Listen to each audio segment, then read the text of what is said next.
올해는 욥기 21장의 말씀으로 하나님의 허용하심과 사랑하심이라는 제목으로 말씀을 나누겠습니다.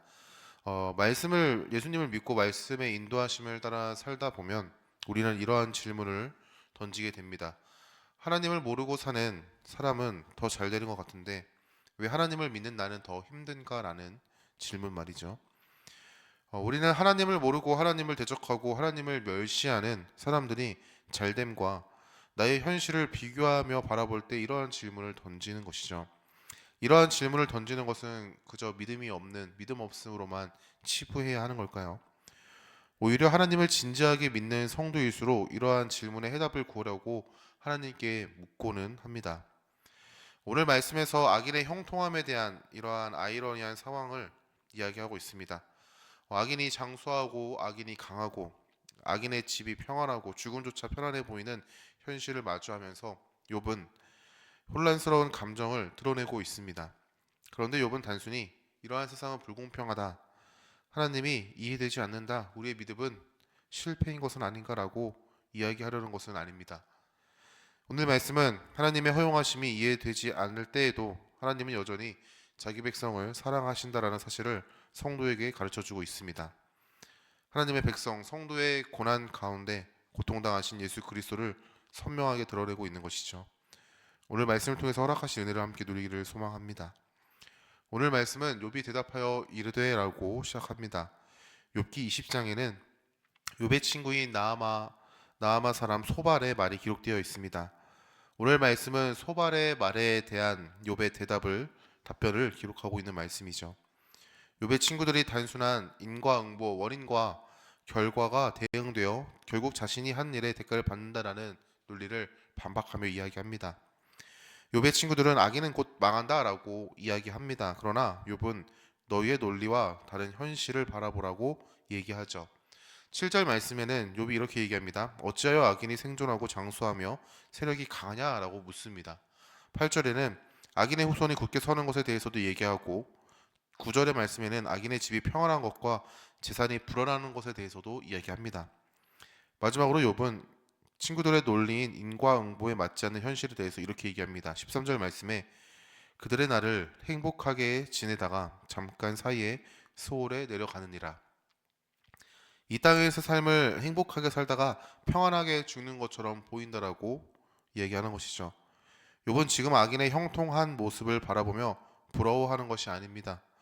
욥은 눈앞에 보이는 현실과 내가 하나님을 향한 그 아는 지식, 그 신학의 충돌에 대해서 이야기하고 있습니다. 하나님께서 분명 악인은 심판하시고 그리고 심판받는다라고 말씀하셨는데 현실은 악인이 떵떵거리며 잘 살고 부유하고 집은 더욱더 형통해 보이는 것 가운데 하나님이 살아계시다면 왜 이런 일이 허용되는가라는 질문을 던지게 되는 것이죠. 사랑하는 성도 여러분, 이런 생각 해보시지 않으셨습니까?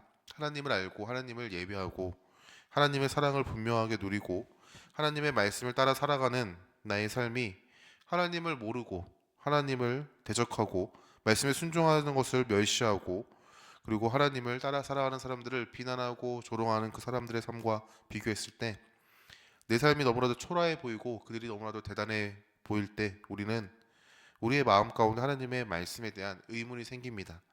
그래서 질문하게 되는 것이죠. 왜 하나님은 살아계시다고 하는데 성도의 삶은 이렇게 힘들고 악인들의 삶은 이렇게 형통합니까? 라고 말이죠.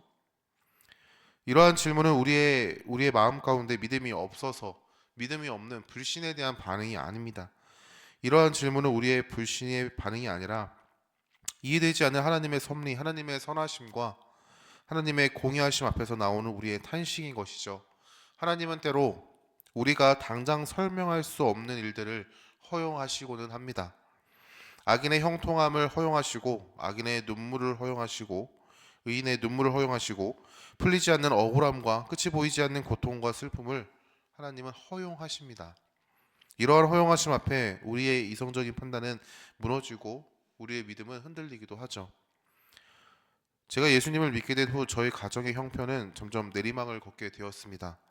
어머니께서 혼자서 경제적인 활동을 통해서 돈을 벌고 계셨지만 부족하지 않은 수입을 이루며 살았습니다. 부자라고 하지 못하지만 나름 저축도 하고 나눌 수 있을 만큼 우리 어머니는 잘 버시는 분이었어요. 그런데 예수님을 믿고 나니까요, 수입원이 하나하나씩 끊어지는 것을 보게 하셨습니다. 경제는 나빠지고 함께 일하던 사람들은 일을 그만두시기도 하고 베풀던 손은 허망함을 보게 하셨습니다.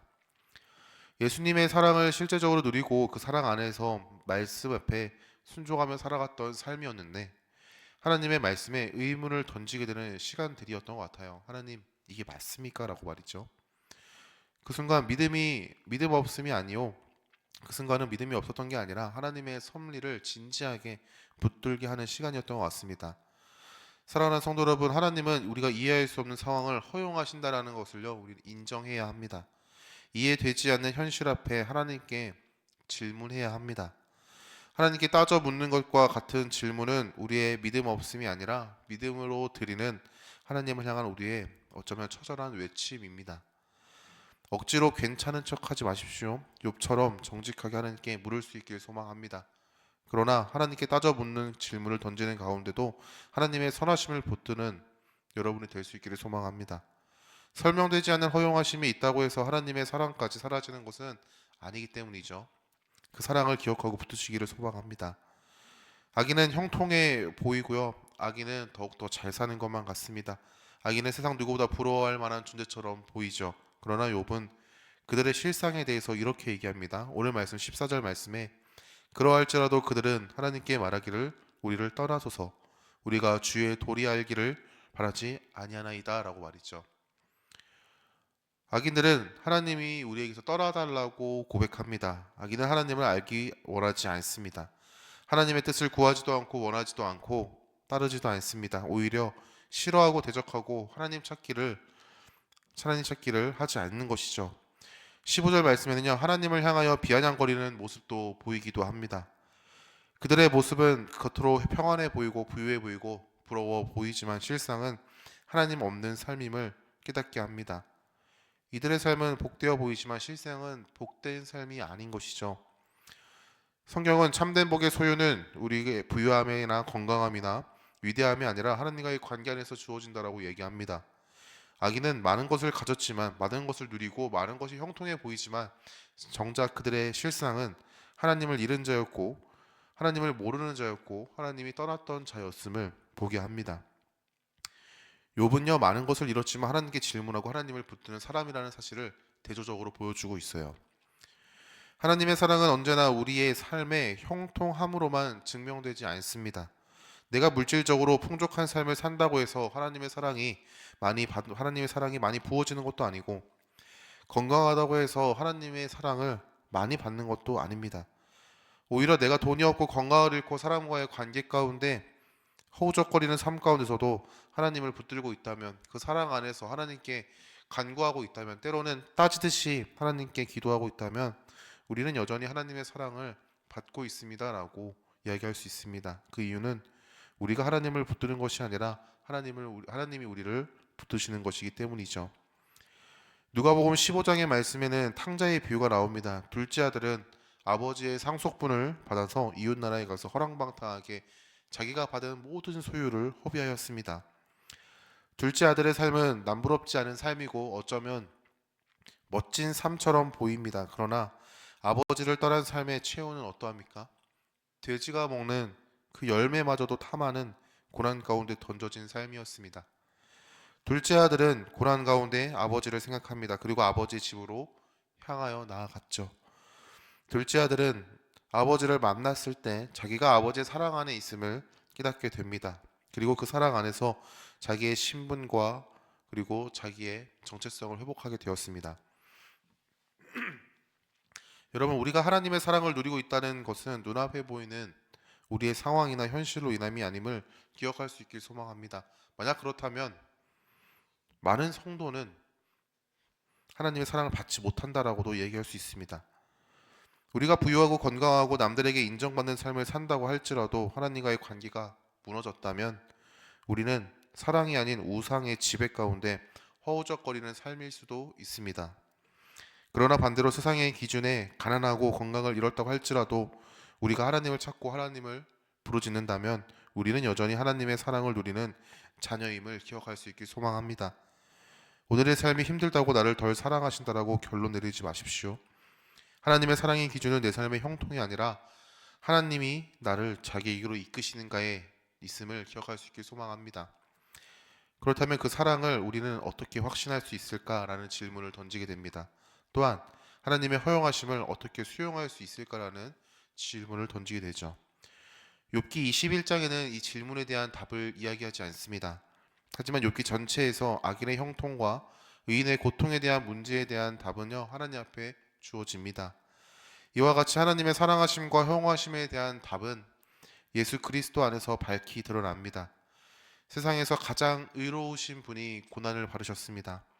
정확히 말하면 유일하게 의인이 될 수 있는, 하나님 앞에 유일하게 의롭다라고 여김을 받을 수 있는 예수님께서 죄인이 아닌데도 불구하고 죄인으로서 고통을 당하셨고 극악무도한 죄인이 달려야 하는 십자가에서 죽으셨어야만 했습니다.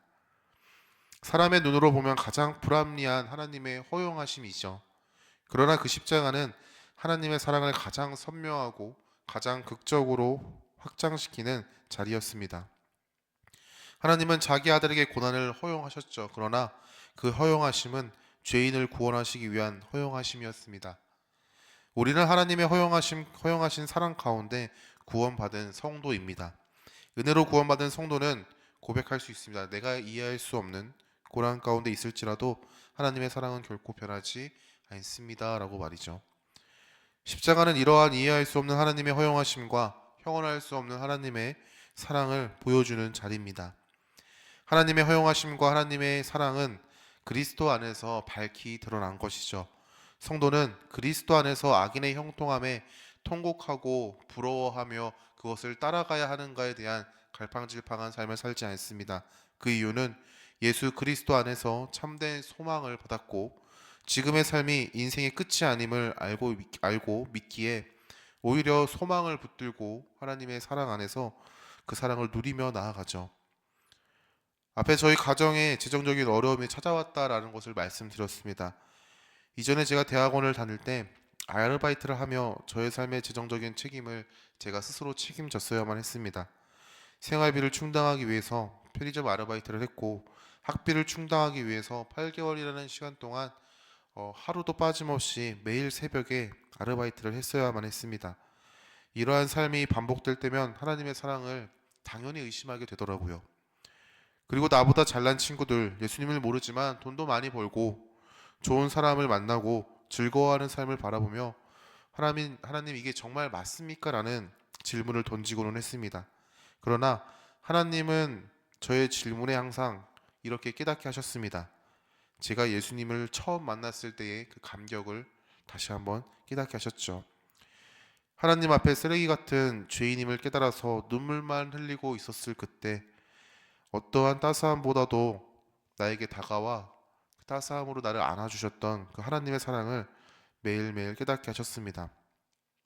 그리고 그 사랑을 허락하시기 위해서 하나님의 아들이신 예수님께서 십자가에 매달리셔야만 했다는 사실을 더욱더 선명하게 깨닫게 하셨죠. 여전히 제 삶은 초라하고 보잘것없는 삶이었지만 십자가 앞에서 보이신 사랑을 바라볼 때면 내게 허락하신 은혜와 소망을 다시 한번 붙들고 살아가게 되었습니다. 오늘 이해되지 않는 하나님의 허용하심 앞에 서 계십니까? 오늘도 나는 너무나도 초라해 보이고 세상은 너무나도 잘 살아가는 것처럼 보이는 그 괴리 가운데 그 하나님의 허용하심 앞에 서 계십니까? 그렇다면 우리의 시선이 세상에 머무는 것이 아니라 십자가를 바라볼 수 있길 소망합니다. 상황을 해석하는 일을 잠시 멈추고 예수 그리스도를 바라보십시오. 우리의 시선이 예수님께 고정되었을 때 우리는 이해할 수 없는 상황에서 하나님의 사랑을 힘입어 세상을 살아가게 될 것입니다.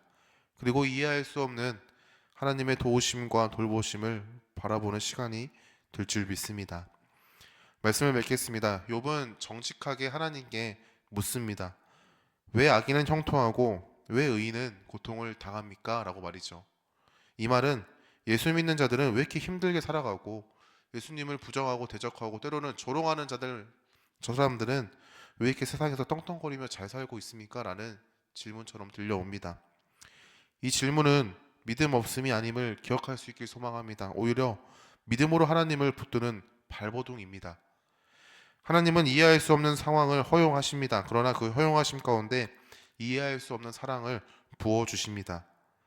우리의 시선이 예수님을 향할 때 우리는 그 사랑을 누리는 것이죠. 악인의 형통함을 바라볼 때 우리는 무너질 수 있습니다. 그러나 우리의 시선이 그곳에 매몰되지 않기를 소망합니다.